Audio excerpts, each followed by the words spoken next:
시작을 해보도록 하겠습니다. 커트 보니것의 제5 도살장입니다. 드레스덴이라는 장소를 배경으로 하고 있는데요. 드레스덴은 독일 문학사에서는 소설에도 중간에 나오지만 여러 번 폭격이 되기도 하고, 제가 드레스덴에 우연히 가볼 기회가 있어서 보면 옛날에 그 작센 공국인가요? 지금 이제 그 공국의 궁전이 되게 너무 으리으리하게 그 폭격 속에서도 남아가지고 이제 그게 새로 정비가 되면서 아주 깨끗하고 그 우아한 그 유럽의 고도시, 중세 도시 이런 분위기를 풍기고 있습니다. 이 도시의 괴테도 잠깐 나오긴 하지만 이제 그 이전에도 폭격을 한번 크게, 폭격이라고 할까요? 그 이전에도 한번 크게 휘청거렸던 그런 장소이기도 하죠. 이 드레스덴을 배경으로 한 제5 도살장은 제목은 제5 도살장인데 실은 내용엔 그렇게 백정이 돌아다녀서 목을 따고 이런 건 이제 없는 거죠. 근데 이 소설을 이제 발표되고 나서 가장 크게 주목을 받았던 큰 이슈는 금남쌤도 말씀해 주신 거지만 반전이었습니다. 반전. 그래서 오늘 우리 세미나는 반전이 도대체 뭐지? 여기에 도달을 해보도록 하면 좋겠고, 작가도 반전에 대한 얘기를 명시적으로도 그 베트남전 얘기도 들어가 있지 않습니까? 베트남전에는 반대한다. 메시지가 있죠. 어떠한 사륙에도 반대해야 된다고 아이들에게 가르친다 이런 것도 있으니까요. 반전 자체를 이 분이 어떻게 해석하고 있고 왜 이러한 소설의 형식으로 밖에는 반전할 수 없는가에 대해서 우리가 도달을 하면은 될 것 같아요. 그래서 선생님들 과제도 이제 제가 다 봤는데요. 인상적인 장면으로 들어가기 전에 우리가 이제 그 인문세의 스타일을 살려가지고 형식을 한번 뜯어보도록 하겠습니다. 이 소설은 의외로 액자 소설입니다. 알고 계시죠? 액자가 열려 있는데 닫혀 있지 않습니다. 처음에 나오는 사람의 이름을 우리가 알아야 됩니다. 자, 이 작품은 배경보다는 이 전체 형식을 좌우하는 것은 이 인물이고 인물의 정신 상태, 여기서 이제 좀 많은 형식이 나올 것 같은데요. 액자 구성을 가지고 있습니다. 액자 구성을 왜 가지고 있다고 제가 말씀드리냐면은 1부라고 할까요? 1장을 들어갈 때와 2장을 들어갈 때의 주어가 달라집니다. 그렇죠. 1장을 시작할 때 주어는 금남쌤 누구였나요? 보니컷이죠. 작가. 보니컷이죠. 보니컷인데 자기를 누구라고 소개하나요? 윤순. 네네, 아닌가? 윤순 씨. 그러니까 자, 이게 지금 잘 말씀해 주셨는데요. 전체를 소설에서 목소리 있지 않습니까? 나레이터, 화자의 목소리, 전체 소설을 이렇게 쭉 끌고 가는 그게 누구의 목에서 나오는가? 이게 이제 1차적으로 소설 형식을 분석할 때 중요한데, 그건 아마 보니컷으로 보입니다. 보니컷의 전쟁 경험, 그리고 보니컷도 인류학과를 나왔나요? 여러 가지 이제 이력이 오버랩되기 때문에 윤순 씨가 보니컷이다라고 할 수는 있는데, 일단은 윤순이다 이렇게 되어 있고, 아마 이 마지막 보이스 이게 보니컷이 되겠죠. 보니컷. 윤순 씨가 이야기를 하지만 이 1장이 끝나고 마지막에 이제 누구가 딱 등장합니다. 그 얘기가 되어 있습니다. 자, 그래서 이렇게 보니컷의 어디까지는 보니컷과 오버랩되고 어디서부터는 보니컷과 오버랩되지 않는 보이스가 이렇게 나오게 되는 거죠. 요걸 다시 뜯어보도록 하겠습니다. 첫 번째 이제 장이 시작하면은 윤순 씨가 나오지 않습니까? 윤순 씨는 45년에 드레스덴에 있었습니다. 45년에 여름에 드레스덴에 있었고, 맞죠? 개도 한 마리 키우고 있지 않나요? 가족은 자식이 좀 다르지 않나요? 친구가 좀 다르지 않나요? 이렇게 중간중간 다른데 45년에 거기 있었다든지 개를 되게 아주 사랑하는 설정 같은 것은 연결하는 장치가 있는 거죠. 동일인인 듯 동일인이지 않는 이 형식 장치가 있습니다. 그리고 중간에 가면 그 개가 또 이제 없고 이렇게 되어 있긴 한데요. 윤순 씨 이력 중에 45년에 드레스덴에 가 있었다. 이게 하나 있고, 또 하나 가장 큰 이 사람의 이력에는 뭐가 있냐면 시카고 대학 가야 되겠네요. 시카고 대학에 인류학과를 나왔다고 되어 있습니다. 이런 정보 굳이 필요할까요? 이 소설에서? 네, 당연히 필요하겠죠. 네. 웬만해서는 다 이유가 있게 쓸 법하고요. 이런 정보는 지금 아주 과잉되어 있는 정보라는 걸 알 수 있는데요. 얘는 소설에 다른 인물들의 뭐 학력 이런 거 기계 언급하지 않았지 않습니까? 네. 그리고 가장 중요한 뭐 정보를 제 생각에는 연수 씨에게 지금 정보를 지금 많이 주고 있습니다. 인류학과를 나왔죠. 그 다음에 이제 빌리 씨가 됩니다. 빌리 씨는 학교가 다릅니다. 여기서 기현쌤, 이분의 직업은 학교는 어디를 나오셨나요? 고만사. 네, 검한 학교. 검한 학교. 잖아요. 네, 검한 학교 나오셨어요. 네. 네. 제가 이거는 기현쌤 해석이 되게 좋더라고요. 음. 검안사라는 거를 잘 보는 직업인데 본인이 자기 과거와 미래만 잘 못 보지 않습니까? 그래서 왜 잘 보는 직업인데 잘 못 보게 설정했지? 이게 의미가 있나 이렇게 생각했는데 이거 좀 더 풀어볼 수 있는 장치인 것 같습니다. 그런데 소설의 진행을 조금 2부 넘어가다 보면 빌리가 어디 갑니다. 어디 가나요? 유유. 우리 입대 자원하잖아요.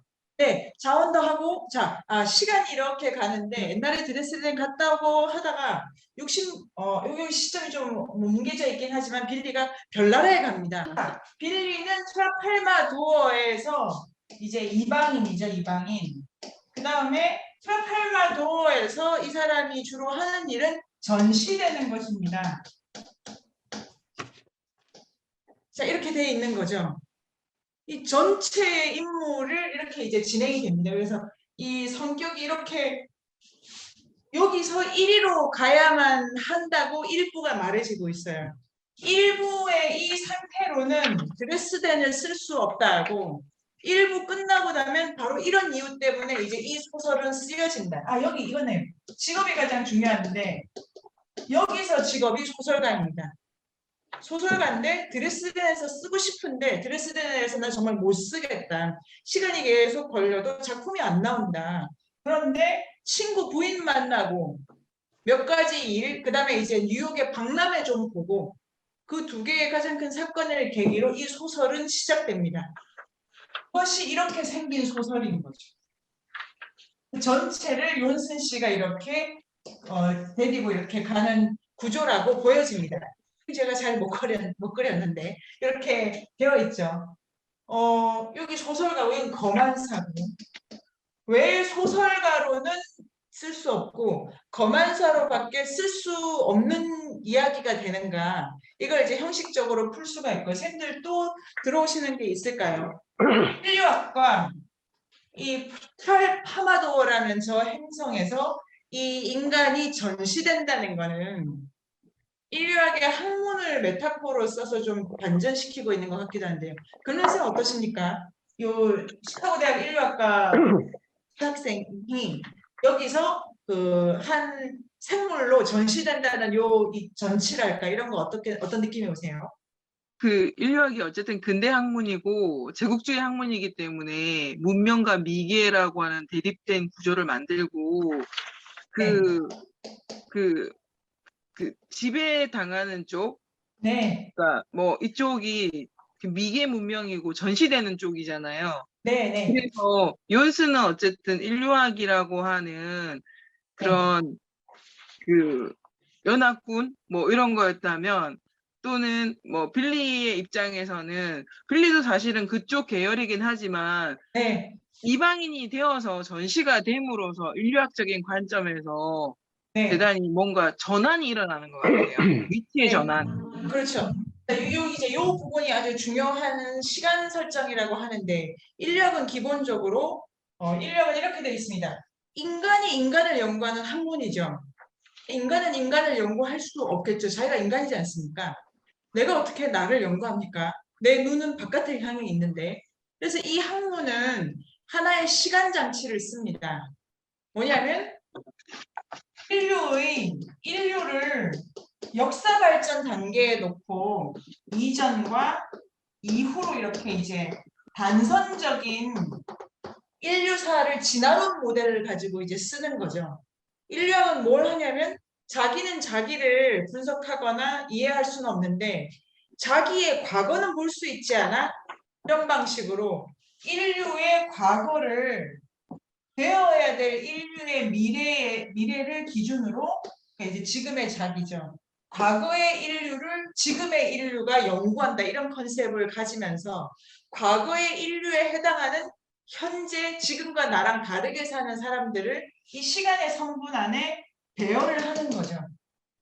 그래서 실제로 이 19세기, 20세기에 인류학이 막 이렇게 부흥했던 때에 세계 박람회는 인종 전시회를 늘 가지고 있어가지고 뭐 아프리카인 이런 거 전시하고 뭐 아시아인 전시하고 조선관 이런 거 파리 만국 박람회 이런데 그 가고 막 이랬다지 않습니까? 그러니까 인간의 과거를 지금의 이 인간의 입장에서 아 쟤들은 저랬는데 이렇게 되어가는 거구나라는 인과율로 이렇게 이제 보는 거죠. 이것이 인류학이고 인류학에는 그렇기 때문에 지금 이 인류를 대단히 목적지향적으로 바라보게 됩니다. 자, 이런 게 학문인데 이제 여기서는 역전이 일어나는 거죠.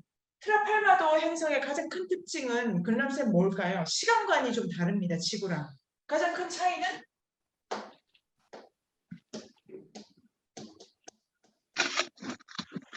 뭐라고 생각하십니까, 글람쌤? 글람쌤 글에 과제에 있었습니다. 시공간의 왜곡이 일어나는. 네. 하천. 그렇죠. 시공간의 왜곡이 일어나고 여기서는 시간이 흐르지 않는다. 않는다. 네. 모든 시간이 현재화되고 같은 평면으로 쭉 밀어 올라가지 않습니까? 그러니까 지구의 시간은 목적론적으로 지금 전개됩니다. 야만이 문명으로 이런 식으로. 그런데 트랄파마도 행성에서는 그 어떤 목적도 없는 시간관이 여기는 있는 거죠. 모든 시간이 동등하게 같이 다 처리되지 않습니까? 여기에서 이제 이 인간 지구인이 전시되는 거죠. 빌리라는 사람.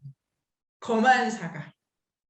요 메타포를 풀면은 재미있을 것 같고요. 요렇게 트라팔마도에서 전시되는 인간을 넣지 않고서는 드레스덴은 쓸 수 없다. 이렇게 되지 않을까요? 이 학문 자체가 전시시키고 확인하는 거고 시간관이 많이 들어간 학문인 것 같아요.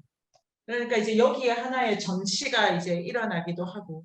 근데 여기는 과거, 현재, 미래가 흐르지 않는 시간이기 때문에 트랄파마도어에서는 저기서 전시된다는 것과 인류학에서 어떠한 부족을 전시한다는 것은 좀 느낌이 다르겠죠, 층위가.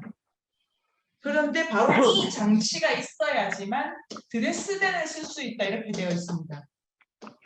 이게 이제 이 소설 전체의 문체를 결정하는 대목이 아닐까 생각을 하고요. 자, 여러분 하나 더 있습니다. 여기서부터 이 책의 부제를 우리가 이해해야 되는데요. 이 책의 부제는 이 책은 3개의 제목을 가진 소설이죠. 어디 있냐면 이게 책 표지에 없고 여기 안에 이렇게 되어 있습니다. 네, 소년 십자군. 네, 여기가 소년 십자군 이렇게 되어 있죠. 인물로만 보면 윤슨 씨도 빌리도 45년 거기에 있었던 애들은 다 소년 십자군이야 이렇게 되어 있지 않습니까? 전체의 인류학자고 거만사고 전시되는 한 인간 그리고 여기는 소설가 여기는 거만사 이런 차이가 있고 45년을 겪고 나서 살아온 이력이 다르게 설정되어 있습니다. 그런데 이들의 본질적인 그런 식으로 45년 이후에 살아갈 수밖에 없는 그 한 문턱의 성격이 뭐냐면 소년 십자군이다 이렇게 되어 있는 거죠. 이 두 인물을 묶어주는 공통항은 드레스덴 체험이고 십자군이었다. 어리다, 유치하다 뭐 이런 게 이제 그 친구 부인이 막 얘기하는 거지 않습니까? 그거를 풀고 이제 여기로 가면 어떨까 생각이 되고 이게 첫 번째 그래서 이 소년 십자군, 이 소설의 형식적 장치 중에 가장 큰 것은 인물을 왜 이런 방식으로 계속 이렇게 성격을 바꾸면서 이 동질적인 성격으로 이렇게 시기 어리고 뭘 잘 모르고 어쨌든 그런데 그 뭐 성령을 위한 전쟁에 자기도 모르게 빨려 들어가서 이 어리석음을 막 이제 표출하게 되는 난감한 상태에 처한 이걸 이제 정체성으로 이렇게 부여한 거죠. 그리고 두 번째 그리고 또 다른 제목이 뭘까요? 죽음과 억지로 네. 춘춤. 그렇죠. 이게 이제 재미있습니다. 죽음과 억지로 억지로 춘 춤 이렇게 됩니다. 이게 이제 이 작품이 이러면 이 전체의 인물이 죽음과 억지로 춤을 춘다라는 건데 이런 거를 이제 우리가 하나하나 이제 해석을 할 수 있지 않을까요? 이 전체에서 어디를 억지의 포인트라고 볼 것인가? 선생님들 어떠십니까? 드레스덴에 폭격을 당한 것을 억지로 내가 춤춘 거다라고 할 수도 있고 아니면 소설가의 입장에서 아무리 쓰려고 해도 쓰지 않아지는 것을 막 이렇게 애써 쓰고 있지 않습니까? 안 써도 될 것을 써야만 하는 방식으로 거기를 억지라고 해석할 수도 있지 않을까요? 그럼 이제 요게 이제 제가 풀어본 것은 이 인물과 액자 소설의 장치로부터 이 소설이 왜 이렇게 가볍냐, 왜 이렇게 산만하냐, 울리다가도 왜 웃기느냐, 그리고 이제 가장 중요한 건 뭐 그런 거지. 이 무슨 이 말이 왜 계속 반복돼서 나와야 되느냐. 동시에 이 전체가 왜 반전의 메시지를 띌 수밖에 없는가. 이렇게 되면 소설 전체를 이제 우리가 구조적으로 한번 볼 수가 있다 이런 생각을 하게 되는데요. 네, 어린아이여야 됩니다. 어린아이라는 것을 가져야만 이 소설이 시작될 수 있다. 이 소설이 저는 반전, 전쟁에 반대한다. 전쟁에 왜 반대해야 되나요, 풀쌤? 그냥 내가 이유 없이 죽으면 그렇게 하루 저녁에 공습으로 13만 5천 명이 죽고 그러잖아요. 이 일본도 히로시마 폭탄이 터져가지고 이유 없이 그냥 다 죽고 그러면 이게 무슨 일이지? 정말 아니 뭐 그런 것들이 하도 이해하기 힘들어가지고 이 어떤 그 인과에 의해서 우리가 살아가는 거지 그 자체부터에 있는 그 혼란에 정말 정신이 분열될 것 같아요, 저는. 네, 그 이제 핵심 분장이고 전쟁을 인류사에서 보면 전쟁이 없었던 때는 없고 치고받고 싸우는 일은 늘 있습니다. 늘 있고 죄와벌이라는 소설에서 보면 다 옆집 아저씨도 우리 엄마 때리고 있고 그런데 사람을 죽여서는 안 된다가 인류사 전체의 계율은 아니지 않습니까? 네, 네. 전쟁이 일어나면 더 많이 죽이는 사람이 칭찬받기도 하고 거기에 대해서 경우에 따라서 사람을 죽여온 것이 인류의 역사인데 왜 그러니까 이 반전에 전쟁에 반대한다면 명분이 있어야 되지 않습니까? 내 이유가 있어야 되고 전쟁에 반대하면 당시에 방법도 나와야 됩니다. 근데 그래서 이제 이 소설에 여러 가지 형식 잔치를 통해서 들어가면서 이 소설은 전쟁에 여기 우리가 오늘 도달해야 될 지점이라고 한번 제가 만들어 봤는데요. 왜 전쟁에 반대해야 되는가 이유를 우리가 찾아내야 됩니다. 이 명시적으로도 있고 형식적으로도 지금 주어져 있다고 볼 수 있고요. 근데 방법은 이럴 수밖에 없다 이렇게 나와 있습니다. 이 방법이 아니면 전쟁을 반대할 수 없다. 왜냐하면 이유가 바로 그렇기 때문에. 자, 여기서 이 솔직히 얘기하면 이 소설이 어딜 봐서 전쟁에 반대하고 있습니까? 사람이 죽는 거에 대해서 뭐 그런 거지 이렇게 가지 않습니까? 뭐 그런 거지라는 말은 누구 죽은 그 다음에 반드시 나옵니다. 제가 다 따져보진 않았는데 3분의 1 넘어갈 때까지는 반드시 어떤 죽음 뒤에 뭐 그런 거지가 나오고 풀 선생님이 화장실 다녀오셨어 뭐 이런 거 아닙니다. 그냥 반드시 누가 죽고 뭐 그런 거지. 이게 죽음에 대해서 어떤 무게감이 없지 않습니까? 이 죽으면 안 돼 이런 게 하나도 없는데 왜 전쟁에 반대하냐. 여기가 이제 우리가 풀어야 될 대단히 간단할 수도 있지만 이게 되게 어려운 문제, 아주 심하게 어려운 문제를 이 커트보니 것이 지금 안고 있다는 거를 알 수가 있고 여기 이제 더 들어갈 수도 있고 자 아직 소설 이제 전체 그림을 스케치해 가다 보면 선생님들이 포착하신 그 인용문이 요 계열에서 어떤 이제 좀 해석을 증폭시킬 수 있겠구나 이런 게 나올 것 같은데요. 자 그러면 인물을 해봤고 이번에는 사건을 가지고 해보겠습니다. 네이버 검색창에 인문공간 세종을 검색하세요.